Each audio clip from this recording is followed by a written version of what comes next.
Hello, everybody. Welcome back to another episode of Risk On, Risk Off. I'm your host, Brian Hunt.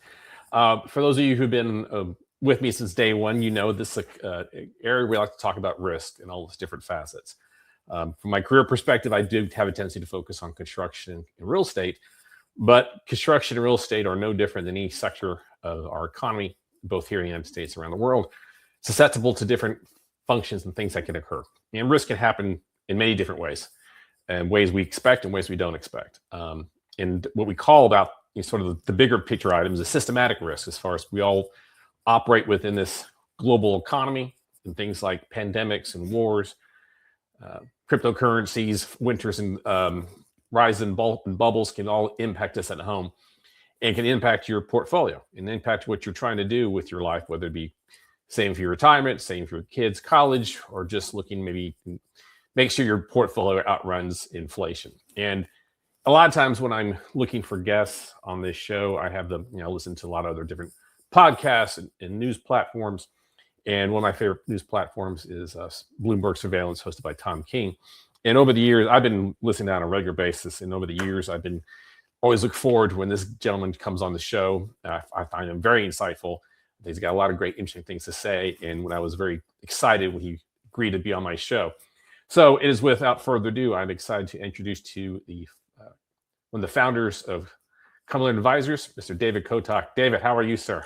Well, thank you very much, Brian, for kind words. It's a pleasure to be with you. How am I? I made it this far, so Amen. there we are. We're 6 feet above ground, sir, so we're doing something okay. That's right. Well, it used to be 6 feet, but as you get older, it becomes 5.5. Amen to that. Amen to that. Well, Dave, I'm just really excited to have you on the show. Like I said, I've listened to a lot of your commentary insights, which we're going to get into. So just very grateful for you to take time out of your schedule to listen to this and be on my show. So I really appreciate your time. Well, so David, let's kind of talk about your. I want to talk before we get into your career. I want to talk about your background and kind of set the stage. But before we get going, I know the answer to this one, but let's go ahead and ask the question anyway. If we're playing a modified game of where in the world is Carmen Sandiego, where in the world is David Kotok today? Well, David Kotok is sitting in Sarasota, Florida, in his home office. Very good. And since I'm an antique, I still like books. I won't give them up. I refuse to give them up. They mean so much. The tactile thing of study, research, learning is still behind me on the shelves. At least half of them are. The other half I've given away. So that's where I am. Well, as you can see, I have books as well, but I have adopted using the Kindle in the past, I would call, say, 10, 15 years. So I don't buy hardcover books as much as I used to, but I still read. And, but I can appreciate your sentiments, sir. I still have a hard time getting rid of my books. My wife would like me to get rid of more. I understand. Yeah. So are you from Florida originally? No, I'm from New Jersey. I was born in New Jersey. Okay. Upstate, northern or southern New Jersey? Southern New Jersey, sort of halfway between Wilmington and Atlantic City. Okay. In a town called Vineland. Vineland. And I assume you went to the local Vineland High School? I did. And when you were in high school, did you know you wanted to study finance and economics, or was that something that came later in life?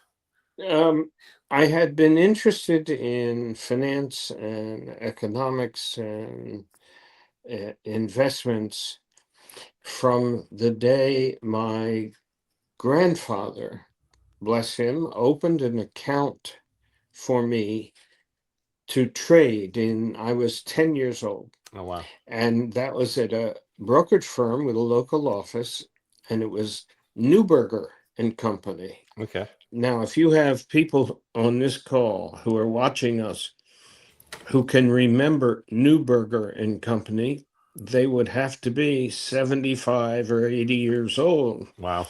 But I used to go with him. He loved the stock market. And so in those days, you actually had a chalkboard and you had a ticker tape. Okay.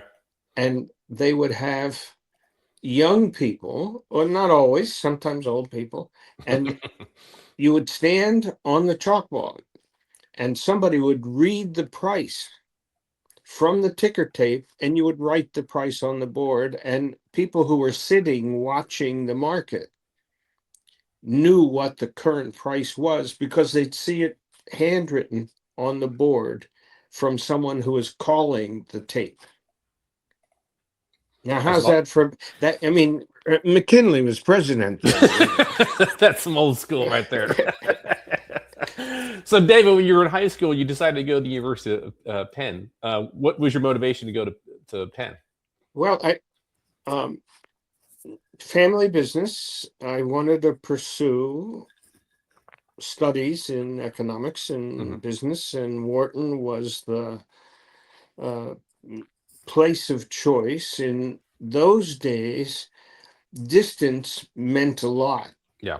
And so Philadelphia was over an hour drive to the University of Pennsylvania, and the University of Pennsylvania decided they would admit me to Wharton, and that was the first. Actually, I have 3 degrees, and they're all from the University of Pennsylvania. I like to say no place else would have me.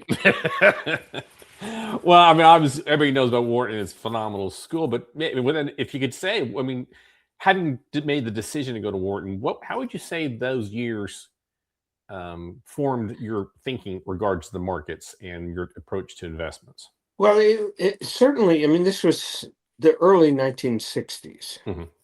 So the perspectives then were quite different. The methods of both teaching and the approaches and case study methods versus theory, and a lot of things were evolving in the early 60s. It was certainly a valuable experience for me. I learned to have a beer at Smokey Joe's bar on the Penn campus, and Nice. I made some good friends, and I was uh, uh, and some of them continue to this day. There's 3 of my fraternity brothers and I. We are all octos, so we're all over 80. And when we have a reunion, which we try to do maybe once every other year, it's like the movie Grumpy Old Men. But it's a wonderful. It was a good thing. The business applications started with me Okay. when I was 10, 11, 12 years old. And do you remember a book? Perhaps you remember a book, Everything I Needed to Know I Learned in Kindergarten, or something like that, Yeah, I do. some Yeah. title like that. Yeah. So my family business was a grocery store. And when I was a kid, I worked in a grocery store. And I had to, I had to do things. I had to make change. I had to run a cash register. I had to sort tomatoes. I had to learn how to take bananas off a stalk and display them, and all those things. So working in the grocery store for my grandfather and my father was the best education ever. Really? You had to get along with the customer. Mm-hmm. You had to be clear. You had to think through. You had to think in monetary and economic terms. And that was worthwhile education. So was Wharton. So are the other graduate courses and Sure. everything. Yeah. But that was worthwhile education. Well, I think that's. I mean, my wife has a philosophy. She used to be a waitress, and I like when I was growing up, I just avoided food service. I didn't want to be a waiter. I just thought it'd be too stressful. But she told, and both my daughters became at some point in time, waitresses. And the reason she said, because it's one of the best ways you're going to learn about customer service, as far as being a waiter or waitress. And I think they learned a lot. And I know people, it's like a hard, stress job. But to your point, when you have to learn to deal with customer service, as I do, it's pretty critical. Well, this is true. I will tell you a quick grocery store story, but we don't want to spend a lot of time on it. Sure. But the front end of a grocery store in those days was dealing with the customers and putting things in bags. And in terms of calculating a bill, you had to write down numbers on a brown paper bag with a pencil and add them up. And that was helpful to me because when I was 10 years old, I could do math in my head and still can. That's awesome. The back end of a grocery store is a different type of experience, and it prepares you to think about the front end. So if you have a tomato room, for example, Hmm. and you have green tomatoes and red tomatoes, and you have to figure out which tomatoes are you going to display and sell today, and which ones are you going to keep to ripen more. And of course, the most alarming thing is the banana room, because bananas got delivered on a huge stalk that weighed 100 pounds, Wow. and they were hung in a dark, humid room. Okay. And when I was a kid, there's a banana knife. It's a special type of a knife, and it cuts off what's called a hand of bananas that is maybe 10 or 12 that you see in a store when you go into a store today. Hmm. And there's nothing like putting your hand behind the banana hand so you can cut it off, and careful, don't cut yourself. Hmm. And in your hand, a furry little fuzzy thing is wiggling. And a banana spider will wake you up out of a nap, I I'll bet. tell you. I So, bet. so there are a lot of things happening in the grocery store. A Good lot of stuff. risks, a lot of things going on for sure. That's So right. you come out of Wharton. Did you start Cumberland Advisors right out of Wharton, or was some time you were trying to figure out what you wanted to do? Well, no, I finished undergraduate in 65. I was in the Army from 66 to 69, Okay. and I got back and started some family business issues and registered myself as an investment advisor in 1970. In those days, you filled out papers and you put them in an envelope with postage and you Hmm. mailed them. Hmm. And then I had, with a partner, we founded Cumberland Advisors in 1973. Fantastic. So, for those of you who are just joining us, I am pleasure to have David Kotok, founder of Cumberland Advisors, on the show. If you want to ask him a question, look to the bottom right-hand corner of your screen. You're going to see a picture of me with an oval next that says "Add a comment." Please go ahead and enter your comment and press enter. And as long as you keep it clean, I'll bring it to Mr. Kotok's attention. So, great. So, David, obviously, you have an amazing history and experience in the financial markets, and you've observed, many things for the past 50 years. If you go look back upon your career and you're still very heavily involved in observing the markets, what's fundamentally different about the environment we're in today versus, say, previous cycles you've lived through? Well, we are in a climate today of instant speed. Hmm. Now, I just described what it was like 70 years ago when you read a ticker tape by hand and yelled out a number, and somebody wrote it on a board. And the number you read on the ticker tape might be 2 or 3 or 4 or 5 hours old from the actual trade that took place on the floor of the New York Stock Exchange. And in those days, when you went on the floor of the New York Stock Exchange, there were a bunch of people there. Hmm. What do you have today? A millisecond. Everything is faster. Yeah. That's number one. Number two, we are in a new world where for good reason, there is distrust because falsehoods are being presented in forms which dupe the observer. And there's an entire cadre of people and machines driven by people who are bad actors. Hmm. So one has to verify more deeply in an environment which has some opacity, lack of clarity. It's a different world that way. And the tools to hedge risk, for example, which is what you're in the business of, Hmm. are evolving so rapidly. Before we went on the interview, we talked about catastrophe bonds and Correct. climate issues, and how do you we were talking about the wind speed in the hurricane that hit Jamaica. It was 252 miles an hour, the highest recorded wind speed Amazing. ever. Yeah.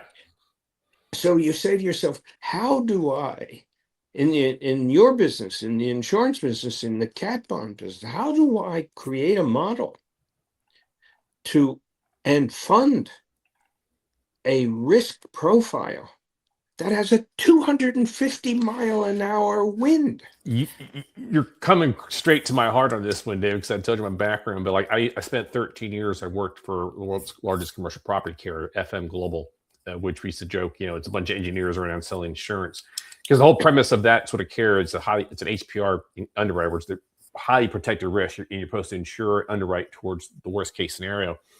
And part of that process, like that carries a philosophy, and there's others out there that you can do business with us. You're going to build your facility to be extremely resilient, and as a result, it's going to reduce the insurance costs and reduce your risk. But no one's modeling 250 mile per hour hurricanes, and that there's almost no way to model that. I mean, it's. You live in a wonderful city, a big city in a rapidly growing place. Correct. And you're in a state that gets hit with hurricanes, and sometimes they're fierce. Mm-hmm. And you're in a state where there is flooding sometimes, and it is fierce. Mm-hmm. How many new buildings are being built with a dome structure instead of right angles? To have less wind exposure. Yeah, and we were talking about this earlier, and then we'll I'm sure it's like with this, but we'll talk about it now. But it's the push-pull in real estate development, which I see too many times. A lot of people, the developers, a lot of times are looking to buy it, they're building it, and they want to sell it. Exactly. And they're not concerned about it, and so they're willing a lot of times to do not most resilient. They'll do the minimum standards or code that's required by the city or the county, but not necessarily thinking about being resilient versus that owner who's going to maintain it and keep it has a vested interest in how that thing is built, and they'll put the additional money making it more resilient because they know, hopefully they know 5-10 years from now, those wind speeds will get faster, the water penetration will go further in on a flood, and it could be your operation be more susceptible to disruption if you're not thinking about 5, 10, 15 years down the road, which, David, most people can't think past, 5 days. So unfortunately. You're being polite. So now I want to circle back on something you said earlier, just two things. And I think it's really fast because you mentioned faster, and obviously trades happen faster. But I even saw, was it 2 days ago, the NASDAQ is going to now, they say, go 24/7, but they're going to be open like, say, 18, 20 hours during the day. I'm having a hard time understanding, David, why is that beneficial? I don't know that it is. Yeah. You're asking a question about human behavior. And the only thing, after observing human behavior for over 80 years, is that I don't know a damn thing about it. I marvel at the behavior of this species, which is evolved on this planet for a few million years, but is not complete. It doesn't practice risk management. You're in that business. It doesn't practice preventive medicine. Things that we could do which mitigate risk. Mm-hmm. We tend not to do them. The wonderful book by Daniel Kahneman, the late Daniel Kahneman, Thinking Fast and Slow, is a marvelous instruction for serious investors, for serious business operations, for those who want to think through how to solve a problem, how to make a decision, what are the steps. And there's 1,000 case studies in that book, as you probably know.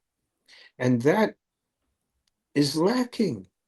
We haven't gotten that far yet as a species.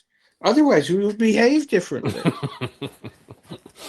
Well, I mean, to that point, I had the good fortune of having Barry Ritholtz on the show a couple months back. I love him. He's a good friend. Well, I was really pleased to have him on my show. And I listen to his podcast on a regular basis. And I read his most recent book, How Not to Invest, which hopefully my kids aren't watching, but they're both going to get a copy of this for Christmas. Because I just think it's essential reading for anybody who wants to even get a basic understanding of investing, and more importantly, as he says, how not to invest. Because one of the things he mentions, and you mentioned too as well, is especially millennials and Gen X, Gen Z, finding financial advice on Twitter or on the, I mean, I can't think of a worse place to put something. And we'll maybe get back to this early, Dave. I really want to get your opinion. I am not a big Bitcoin fan. I am not a cryptocurrency fan. I don't see it as a realistic way of value money. I think it has no intrinsic value. Man, you put your opinion out there on Twitter, you're against Twitter, you're going to have the armies coming after you, telling you that you're an idiot. They're all entitled to their opinions. Mm-hmm. And I have this discussion about cryptocurrencies, and there is a role for cryptocurrency. If you're in a country where you may have to flee, and you have the option of carrying diamonds or cash, and the option therefore exposes you to get robbed or killed, and you have an electronic wallet with a code, your escape is facilitated by not carrying money or diamonds or things that throughout history people had to carry. So there is a role. Is the role store of value a characteristic of money? That's a separate question. Yeah. Is it a facility through which you can make payments? Well, how do you pay in something that's $120,000 one day and $80,000 the next? Yeah. That's not a payment mechanism. Yeah. And it's not legal tender, and it doesn't have contractual enforcement in litigation or settlements of disputes. So my view is that the human being, I've always approached this, humans are permitted to invest in anything they want, as long as it's legal, not toxic. Yeah. And they are permitted to lose. Lose, correct. Yes, and don't go running. This is my opinion. People feel differently.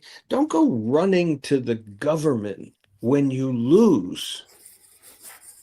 And many do. I mean, when we had the cryptocurrency failure, and there was somebody who issued a paper on why the FDIC coverage of 250,000 should apply to all the investors who are in a cryptocurrency offshore operation. Yeah. That is, no, I'm with you on that. And that's, if anything, that the mindset and the mentality in, if people thinking that there's going to be a backstop to the government, because hey, we did it for the great, the housing crisis, we did it for pandemic. If COVID, if Bitcoin drops precipitously, the government's going to come in. And I gotta be honest, I'm not necessarily right now convinced I don't think the government should. I'm not overly convinced that right now that some of the people who are in the administration and what they're trying to do wouldn't advocate for it, because they. Oh, now you open a Pandora's box, and we could talk for the next 4 hours. You're right. Yeah. Well, maybe let's put a pin on that. Let's circle that on the back of the conversation. We got a lot to cover. But so obviously you read a book recently, The Fed and the Flu, and obviously the Fed definitely had some very busy during the pandemic, for sure. What made you connect pandemic economics with Fed policy? And as a result of doing your book, what patterns did you discover across history? Well, the book, I explain why the book was written, why my involvement was motivated by COVID. In my history, my first duty assignment as a second lieutenant in the Army was one of the 2 preventive medicine units in the United States Army. There were 2. That was the luck of the draw. And there I come as a junior officer in the U.S. Army, which is the most dangerous position you can have. You don't know anything. And I'm in this very strange environment in which all the officers outrank me. They're epidemiologists. They're all kinds, physicians. They're infectious disease specialists, and their responsibilities are the preventive medicine because more soldiers have been casualties from disease than bullets throughout history. Wow. And I remember a meeting that we had a two-star general commanding the essentially region in Europe, and our service area included Africa and the Middle East. It was huge. And I remember that general in a briefing saying, "You guys are more important to me than anybody else, because if you do your job, I will have an army that can fight the Russians." They were the bad guys at the time. Strange development there. Yeah. And he said, "And if my army is sick, I can't defend the United States." And it was an extraordinary luck of the draw. I had no design, no plan, Hmm. but I have been interested in preventive medicine and the impact of disease ever since, and I've studied it ever since. All this is in the front end of the book. So I'm involved in something called the Global Interdependence Center, Hmm. which is a global, neutral, politically neutral convener of dialogue on various subjects, mostly economic and finance. And in the preparation, when SARS in 2003 was a threat, now it didn't turn into an epidemic, but we didn't know at the time. Hmm. Hmm. I was involved in a conference in how do you prepare, what do you do. Hmm. Um, we did two of them, one at the University of Pennsylvania in the Lauder Center on that subject. And the second one was in partnership with the Philadelphia College of Physicians. And we did a national meeting on how companies prepare. I remember Intel was one of the presenters. I knew the chief economist from Intel personally. And Intel made a presentation and they said, "This is what we've got to do. These are the masks we need. This is the hazmat materials. Here's how we're going to run a factory if people are sick," and the entire preparation schemes. Yeah. Now, in 2003, the Federal Reserve, by the way, was also thinking about this. In earlier times, and all this is recited, the Federal Reserve history is all recited in the book. In prior years, the Federal Reserve never paid attention to disease. Spanish flu, new Fed, they ignored it. 1957, McChesney Martin, Asian flu, 100,000 casualties in the United States. The Fed ignored it. Yep. This Fed was preparing for epidemics and pandemics 20 years before COVID arrived, because they said this is an economic shock. This shock has characteristics, and we need to have this just like mortgage crises does, and financial crisis, and just like Silicon Valley Bank's failure does. We have lots of possible shocks, and a disease shock is another one, and it's an economic shock. Hmm. And for me to tell that story and then to see how the Fed prepared, and all that history is referenced in the book, and to look at the results of epidemics, pandemics, and a study in the Fed examined 19 of them over 800 years. Hmm. And they used the Bank of England database, which is a marvelous database, but it's focused really on Europe, and they use the Federal Reserve's database. And what they found is there are economic characteristics that repeat in every single epidemic, no exceptions. And when I saw that in the research study done by the Federal Reserve Bank in San Francisco, this is very early in COVID, Hmm. very early. We're wiping cardboard boxes outside Yeah. our front door to get dinner. Yep. So I said, these guys are really on to something. And I'm locked up in a room because of the pandemic. So I read all their research and I read their bibliography, and I said, this needs to be a book, number one. And number two, can I observe their findings elsewhere in history? Sure enough, Brian, we examined the plague in Athens, and Wow. looked at the interest rates in Greece and look at what happened to the value of the drachma during the Peloponnesian War. And the same thing that happened with COVID and the Spanish flu and the Black Death in Europe Mm-hmm. happened in Athens. And it happened 3 times in Rome, when each time the Roman Empire was decimated. So history is there, Mm-hmm. and it repeats and repeats and repeats. And so I said, this has to be a book. So that's the book. That's fantastic, because everything you just said there, David, is music to my ears. Like, because like I say, back in my before I came on the, I was working my insurance carrier FM. I was part of a little group they created to do consulting, people who are like financial backgrounds like myself, to help our clients identify and quantify these certain types of exposure before they could occur. So we were talking early aughts, we're talking about pandemics and supply chain disruptions and wars before it got cool. And I actually had a very good, because it all sort of connects. I recently had a couple weeks shows back, I had a gentleman named Professor Stephen Haynes. He's with the University of Texas at Dallas. And it was a great story because he was a client of my company. I didn't know him then, but he did a business impact analysis, did the studies, and he helped come up with a pandemic breakout plan. He knew that the plan was going to occur. It is a question matter of when. And but most people still to this day would think, well, there's no need to do that. But as a result of him doing the identification, do the work, his company Lennox was able to survive and get through the pandemic because they had a plan in place, and they didn't sweep it under the rug. They put some thought to it. So that kind of goes back to we were saying earlier, Dave, is like those people who have the ability to look 5-10 years down the road rather than the next 5 days have I think in my mind, a strategic advantage when it comes to risk management.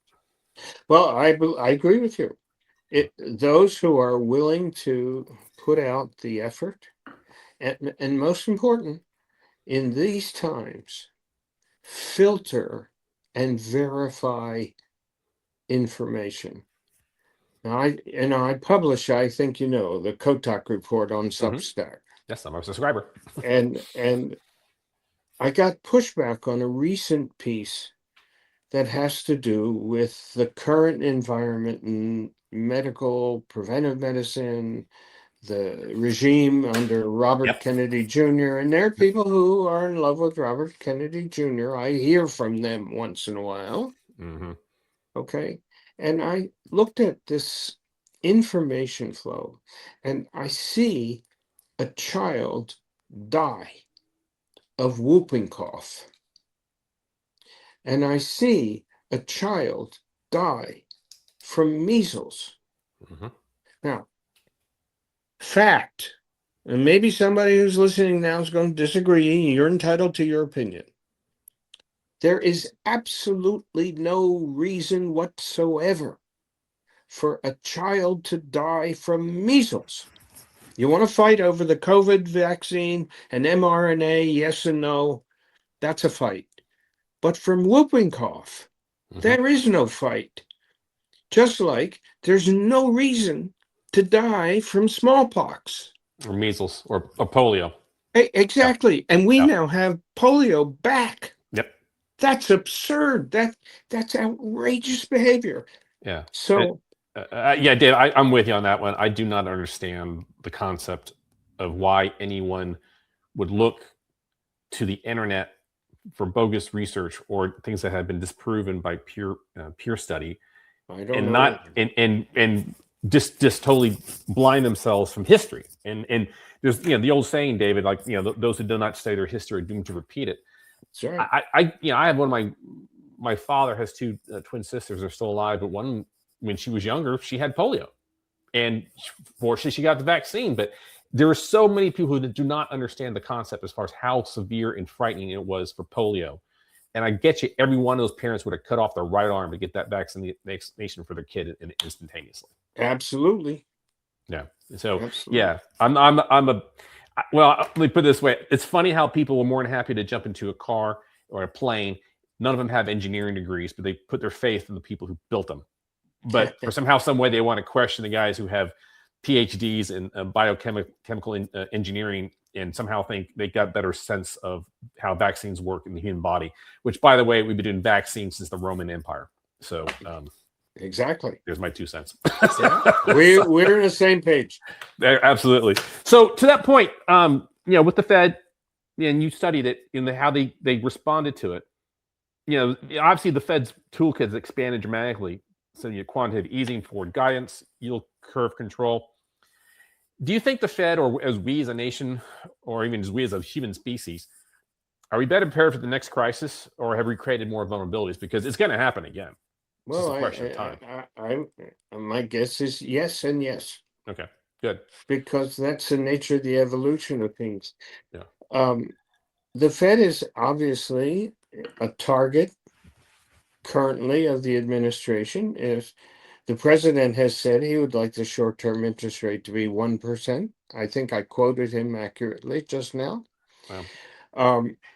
Little footnote: every real estate developer in the world would like to see 1%. Forever, indefinite. Why not 0? Why not a negative interest rate? We'll pay you, come borrow money, and we'll pay you to borrow the money from us. Correct. So the issue today for the Fed is a very difficult one, because the employment cohort, that's half of its mandate. Mm-hmm.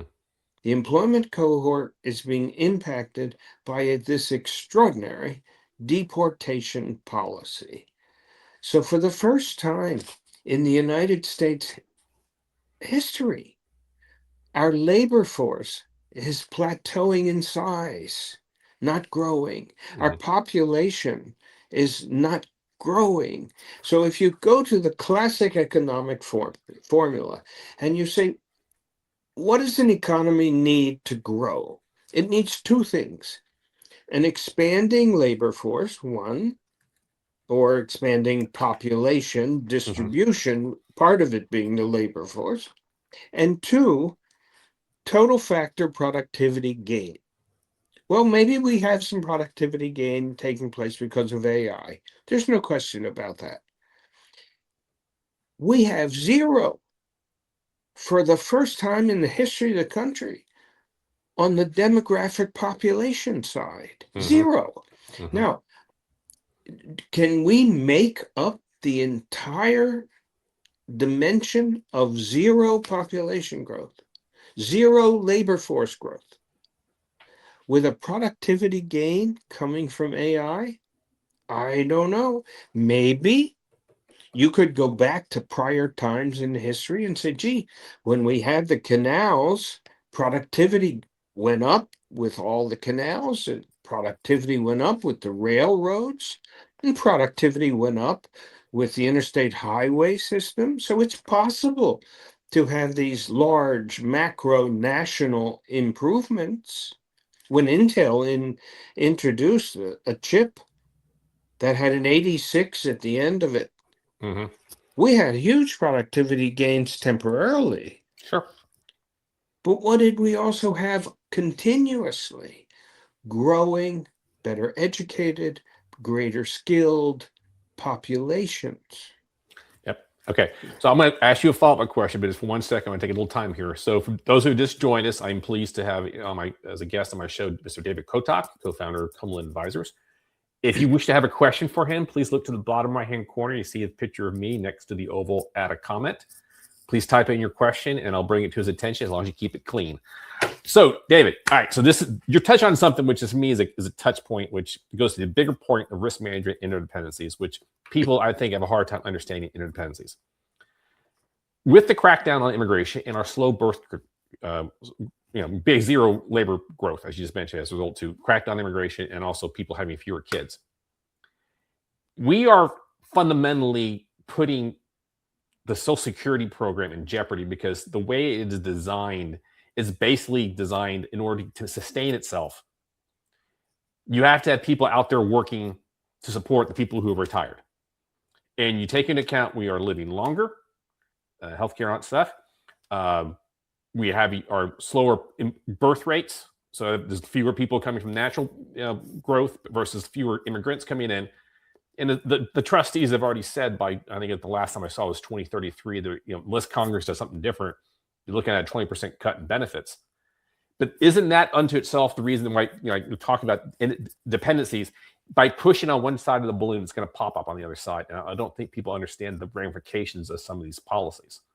Well, I'm with you. I think the demographic shock and the long-term financial structure of things like Social Security, not just Social Security, but let's stay with that one. That requires a growing, working, tax-paying population. What do we have? We stopped that. Yep. And why did we stop it? Okay, nobody wants to have a murderer from a prison in a foreign country come into the United States. Nobody wants that. No. But 800,000 DACAs who were born and got here when they were 3 or 6 or 9 and went to school here and got driver's licenses here and were promised a route to citizenship. And now suddenly they're graduates of schools and they're nurses or they're engineers or they're whatever. And they have to live in fear of deportation because the United States of America repeatedly made a promise and didn't deliver. And now we've decided, sorry, we lied to you. No, I'm with you. Yeah. And and who are we doing that to? We're doing that to people who were born outside the United States, but they have made their entire investment of their lives and everything else involved in their professional skills and communal skills. As Americans, they think of themselves as Americans. They want to be Americans. I've interviewed these folks in various states from Florida to California. They don't. So this is an absurd extreme where Stephen Miller is so angry and hateful and cruel. I cannot explain. No, but that's what we have going on in our country. And that's not a good way to fund Social Security. It's not a good way to get an economy to grow. And it's not a good way to proceed in the next generation for the United States of America. That's my opinion. I'm your preacher of the choir on that one, David. But with your time, I want to make sure we respect a couple of topics. And one topic I want to definitely talk to you, it's a systematic risk, which I know you're heavily involved with. And we talked about offline, was climate change. And you're in Florida. And you probably noticed, and your neighbors have probably noticed, that your personal insurance policies have been going through the roof. Yes. and I tell people, I've said this on this show before, so I have copyright to it. It doesn't matter whether or not you believe in climate change or not, because your insurance carrier does. And what is as you stop and think about, your job, what you write, and the people you talk to in the finance, investment world, economics, do you think people truly understand or appreciate how climate change could impact financial performance and portfolios, both for individuals or corporations, but also governments as well? I don't think the general population does, because I think they grasp what's in front of them. So here I am on the west coast of Florida. Mm-hmm. This year, no hurricanes, correct, no storms, no storm surges. Year before, we get battered. This year, the west coast of Florida says, oh, okay, complacency is in place in the west coast of Florida. I'm looking out my window and I'm on the bay and I look down, a beautiful place. It's a lovely view. The bay is a half inch higher than it was last year. It's going up every year. The buildings that are being built, the folks who could be doing mitigation and adaptation and structuring defensively are doing so where they are required to. by building codes, which have said, we're not going to let you build 4 feet off the water. You got to go up 13. Mm-hmm. But in other places, nothing. Correct. So, I said to my friend Bob Bunting, who runs the Climate Adaptation Center, I said, we would have been better off if we got hit by another hurricane on the west coast of Florida this year, because we now have the complacency index rising. Yes. And there it is. It's happening. Yeah. Because I had, part of the things, maybe you have an opinion on this as far as with risk. Because I had Allison Schrager, who's an economist on Bloomberg, on my show. She wrote a book recently, which is my favorite ones. An economist walks into a brothel. Just a very unique way about looking at risk. But she makes a comment that always, I think, whatever you're looking at as far as interest rates or rate of return on investments, or looking at even the insurance rate, your premium, the rate needs to reflect the risk. Exactly. And I think what the problem is, and there's definitely the concept of moral hazard that comes into play, where, listen, I tell people, hey, people have a dream home, they have a dream house. It's somewhere typically on a lake or a river or on the beach, or it's up in the mountains, surrounded by woods. Well, all those are more in this environment, more susceptible to, wildfire, flooding, hurricane, whatever the case would be. But if you're going to take on that, but if that's where you want to be, then you need to understand the risk associated with that. And listen, a lot of people I do insurance, and I don't necessarily have love for my insurance carrier. I'm having a problem with my roof right now. I'm trying to fight the carrier. But in the day, insurance carriers are trying to make a profit. And in order for a carrier to make a profit, they need to bring in premium that's in excess of their losses. But if you had in a lot of states, it's either they fix the cost of an increase.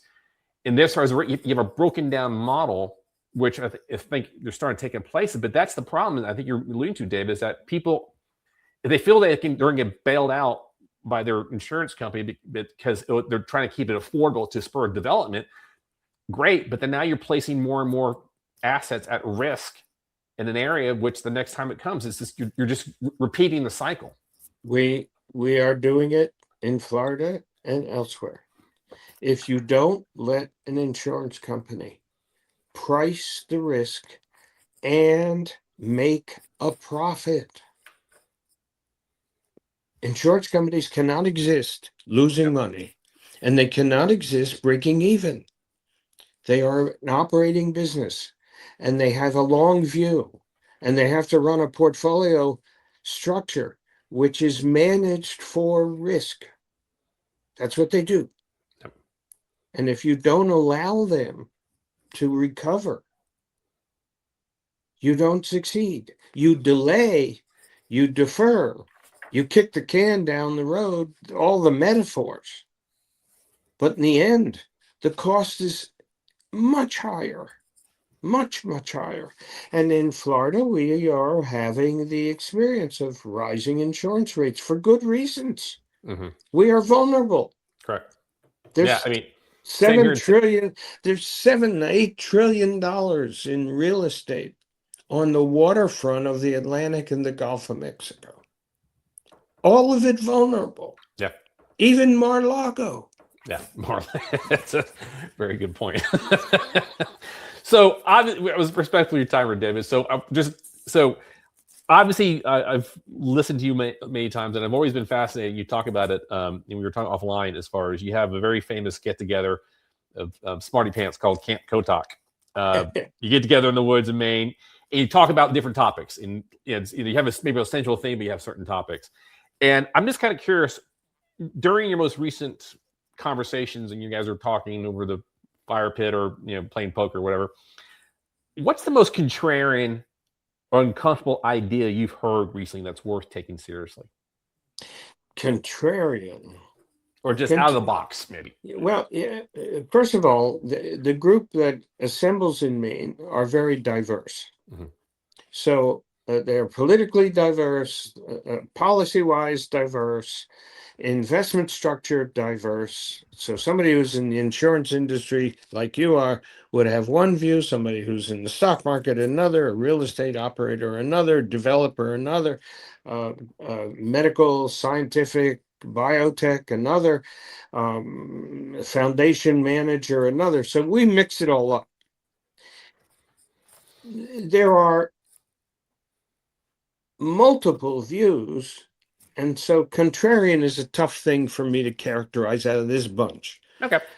Uh, I would say the debates every year include policy, interest rates, Federal Reserve, monetary policy structures, economic activity growth, defense is a big issue. It was a big issue last year. It was a Okay. big issue the year before. It is a big issue now. You look around the world today, and what do you see? You see a shooting war in Europe. You see maybe some shooting war or less so in the Middle East. Mm-hmm. You see a shooting war of some version in South America. Mm-hmm. And you see the risk of shooting war or actual shooting war, depending on where you look in Asia. Correct. So I think I've covered most of the world. I haven't checked on Antarctica to see if the penguins are shooting at each other, but Yeah. who knows? And if in this context, we have had for the last 3, 4, 5 years, we've had one segment focusing on defense, on the mechanics of warfare, drone warfare, electronics, the issue of evolution of warfare. Mm-hmm. That has been a theme, and I believe by the time we get to what we're going to talk about next August, it will still be. I mean, it would be a wonderful thing, Brian, Yeah. if we had peace break out, kumbaya, and we all stopped the wars. That's great. Yeah. Between the two of us, I'm not going to bet the ranch on that one. No. So, No. And actually, to that point, you may have read this book, and I think I got the right title. It's 2035, a novel between Elliot Ackerman and James Sterudis, former Allied commander, NATO. And it talks about a potential war against the United States and China that starts in the South China Sea. And both these gentlemen are, experienced riders, but also military veterans. And and one of the things that really sort of break home, you talk about the different platform of war. You guys probably talked about this in your meetings. Is the asymmetric war, and part of that being 0-day cyber attacks, and how that could impact not just the military but also our economy at home. And I'd be curious if anybody you've chatted about, and this is something that's come back in my mind recently, and it goes to why I'm dubious about cryptocurrencies, the whole concept of quantum computing, and what they refer to out there as the Q day, when quantum computing goes live, where for maybe every intensive purpose, I understand every private security platform you're thinking about right now, unless it's be extremely vulnerable to a quantum computing attack, which I just think is just a different sort of thing about risk management. People aren't necessarily putting enough thought into it. Yeah, well, in Maine, we have some discussion sessions which are public. Mm-hmm. And when they are, people can quote them in video and so forth. And that happens. Mm-hmm. And we also have some private discussions, which are Chatham House rule. Got it. So under those circumstances, you can get the takeaway from the group and share it, but you cannot quote the source without their permission. Yeah. And we have had every year for the last few years, a component discussion about defense. Last year, and we made the tape of this public. Last year, we had a Ukrainian soldier, amputee, veteran, and his wife. Mm-hmm. And there's an organization I support which helps Ukrainian soldier amputees who cannot get treatment in Ukraine. So the only treatment for their types of injuries are in the United States. And it takes philanthropy to get them here and get them treated here. And we had the corresponding organization for American vets. There is. I support that too. Okay. And we had them together in a panel last year when we decided we'll make that public.